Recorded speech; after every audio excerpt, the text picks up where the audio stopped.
بسم اللہ الرحمن الرحیم۔ السلام علیکم۔ بحر عرب اور بحر احمر کے درمیان عرب کے جنوب و شمال میں دونوں جانب یعنی عمان، حضرموت، بحرین اور مغربی یمن تک ایک وسیع صحرا ہے جسے صحرائے الاحقاف کے نام سے یاد کیا جاتا ہے۔ نیز اسے صحرائے اعظم الدنیا اور ربیع الخالی بھی کہتے ہیں۔ الاحقاف اقف کی جمع ہے جس کی لغوی معنی ریت کی بلند و بالا اور وسیع و عریض ٹیلے کے ہیں۔ اس لگ و دگ بیاباں صحرا میں سفر کرنا دور کی بات، اس کے اندر قدم رکھنے کا بھی تصور نہیں کیا جا سکتا کہ موت کی اس وحشتناک وادی کی جانب رخ کرنا خودکشی کے مترادف ہے۔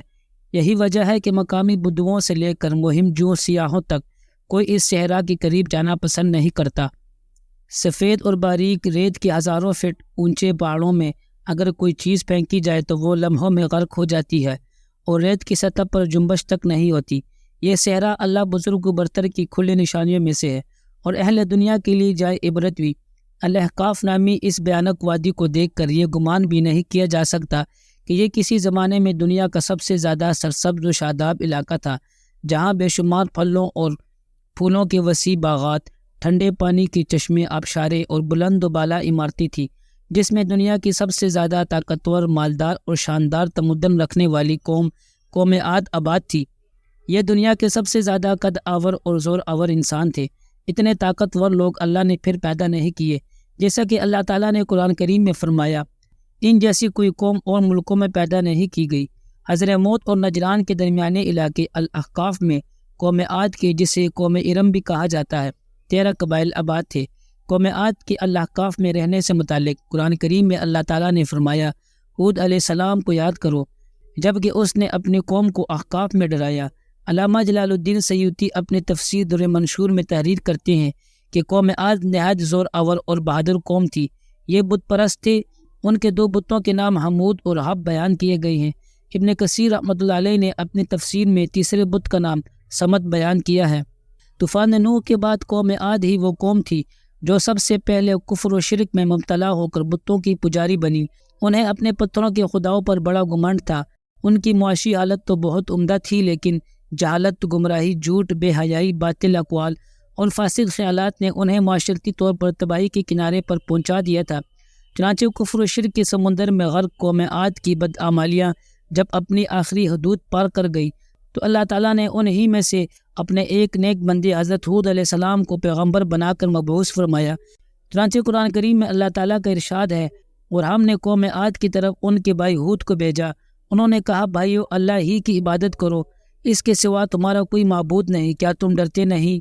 تو ان کی قوم کے سردار جو کافر تھے کہنے لگے، تم ہمیں کم عقل نظر آتے ہو اور ہم تمہیں جھوٹا خیال کرتے ہیں۔ انہوں نے کہا، میری قوم مجھ میں حماقت کی کوئی بات نہیں ہے، بلکہ میں رب العالمین کا پیغمبر ہوں۔ میں تمہیں اللہ کا پیغام پہنچاتا ہوں اور تمہارا امانت دار خیر خواہ ہوں۔ کیا تم کو اس بات سے تعجب ہوا ہے تم میں سے ایک شخص کے ہاتھ تمہارے پروردگار کی طرف سے تمہارے پاس نصیحت آئی تاکہ وہ تمہیں ڈرائے؟ اور یاد تو کرو جب اس نے تم کو قوم نوح کے بعد سردار بنایا اور ڈیل و ڈول میں تم کو پہلاؤ زیادہ دیا۔ پس اللہ کی نعمتوں کو یاد کرو تاکہ نجات حاصل کرو۔ وہ کہنے لگے، کیا تم ہمارے پاس اس لیے آئے ہو کہ ہم صرف ایک اللہ ہی کی عبادت کریں اور جن کو ہمارے باپ دادا پوچھتے چلے آئے ہیں ان کو چھوڑ دیں؟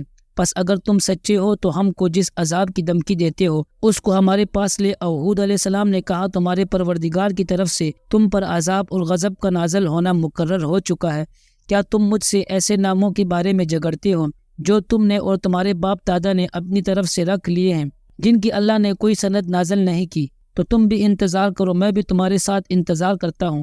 پھر ہم نے ہود علیہ السلام کو اور جو لوگ ان کے ساتھ تھے ان کو نجات بخشی، اور جنہوں نے ہماری آیت کو جھٹلایا تھا ان کی جڑ کاٹ دی اور وہ ایمان لانے والے تھے ہی نہیں۔ حضرت ہود علیہ السلام ایک طویل عرصے تک اپنی قوم کو واعظ و نصیحت کرتے رہے۔ کبھی وہ انہیں اللہ کی طرف سے عطا کردہ نعمتوں کی یاد دلاتے تو کبھی عذاب الہی سے ڈراتے، لیکن وہ بہرے اور اندھے بنے رہے۔ تاریخی کتب میں ہے کہ حضرت ہود علیہ السلام مسلسل 50 برس یا اس سے بھی زیادہ درس و نصیحت میں مصروف رہے۔ قوم عاد کے 13 قبائل میں سے لقمان اور خلجان نامی قبائل نہایت طاقتور تھے اور انہیں حکمرانی کی حیثیت حاصل تھی۔ حضرت ہود علیہ السلام نے جب دعوت حق دی اور کفر و شرک چھوڑ کر ایک اللہ کی بندگی کی طرف بلایا تو لقمان قبیلے نے سخت مزاحمت کی اور حضرت ہود علیہ السلام کے دشمن ہو گئے۔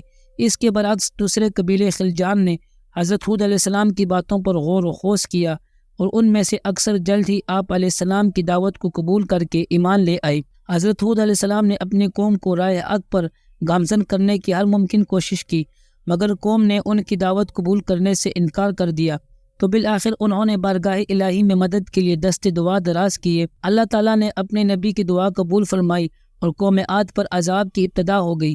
بادلوں کے فرشتوں کو حکم دیا کہ اب بارش نہ برسائی جائے، چشموں کے فرشتوں کو حکم دیا کہ ان کے ٹھنڈے میٹھے اور شفاف پانی سے لبریز چشموں اور آبشاروں کو خشک کر دو۔ چنانچہ دیکھتے ہی دیکھتے ان کے سرسبز و شاداب کھیت و کلیان سوکھنے لگے اور مویشی مرنے لگے، یہاں تک کہ لوگ پینے کے پانی تک کو ترسنے لگے۔ کثیر تعداد میں پیدا ہونے والے پھل اور اناج ناپید ہو گئے۔ پوری قوم خشک سالی کا شکار ہو کر بدحال اور پریشان ہو گئی۔ یہ سلسلہ مسلسل 3 سال تک جاری رہا۔ حضرت ہود علیہ السلام سے اپنی قوم کی یہ پریشانی دیکھی نہ جاتی تھی۔ آپ علیہ السلام بہت افسردہ اور پریشان رہتے۔ پھر ایک دن انہوں نے اپنی قوم سے فرمایا، اے میری قوم کے لوگو، تم اپنے پالنے والے سے بخشش مانگو، اس کے آگے توبہ و استغفار کرو، وہ تم پر آسمان سے موسلادھار مے برسائے گا اور تمہاری طاقت و قوت میں اضافہ فرمائے گا، اور دیکھو گناہگار بن کر روح گردانی نہ کرو۔ قرآن کریم اور احادیث مبارکہ میں توبہ و استغفار کے بڑے فوائد بیان فرمائے گئے ہیں۔ بہرحال حضرت ہود علیہ السلام کے لاکھ سمجھانے کے باوجود اس قوم پر کوئی اثر نہ ہوا، بلکہ نہایت ڈٹائی کا مظاہرہ کرتے ہوئے کہنے لگے کہ ہم محض تیرے کہنے پر اپنے آباء و اجداد کے اور اپنے ان معبودوں کو کیوں چھوڑ دے۔ قرآن کریم نے اسے یوں بیان کیا ہے، اے ہود علیہ السلام، تم ہمارے پاس کوئی دلیل تو لائے نہیں، اور ہم صرف تمہارے کہنے سے نہ اپنے معبودوں کو چھوڑنے والے ہیں اور نہ تم پر ایمان لانے والے ہیں، بلکہ ہم تو یہ سمجھتے ہیں کہ ہمارے کسی معبود نے تمہیں اسیب زدہ یعنی دیوانہ کر دیا ہے۔ عذاب الہی کے ابتدائی مراحل ہی میں خشک سالی نے قوم عاد کی حالت ابتر کر دی، چنانچہ ان کے سرداروں اور دانشوروں نے اس سے نجات پانے کے لیے مختلف تدابیر پر غور و خوض شروع کر دیا۔ یہ بات بڑی حیران کن ہے کہ پچھلی قوموں کو جب کبھی کوئی مشکل آ گرتی تو وہ اس سے نجات کے لیے حجاز مقدس کا سفر کرتے اور بیت اللہ شریف پہ جا کر اللہ کے آگے اوزاری کرتے، یعنی کافر قومیں بھی اس حقیقت کو تسلیم کرتی تھی کہ اس ارض و سما میں ایک لافانی قوت موجود ہے، لیکن اس کے باوجود جب نبی اور رسول یہ بات کہتے تو ان کی عقل پر پردہ پڑ جاتا۔ قوم عاد کے سرداروں نے بھی یہی فیصلہ کیا کہ قوم کے سرکردہ افراد بیت اللہ شریف جا کر ان دیکھے خدا کے سامنے فریاد کریں۔ چنانچہ مختلف قبائل کے سرداروں اور دیگر اہم افراد پر مشتمل 70 افراد کا ایک وفد حجاز مقدس روانہ ہوا۔ اس زمانے میں مکہ مکرمہ پر قوم عمالیق کی حکمرانی تھی، جس کا سردار معاویہ بن بکر تھا، اور معاویہ کی والدہ قوم عاد سے تعلق رکھتی تھی۔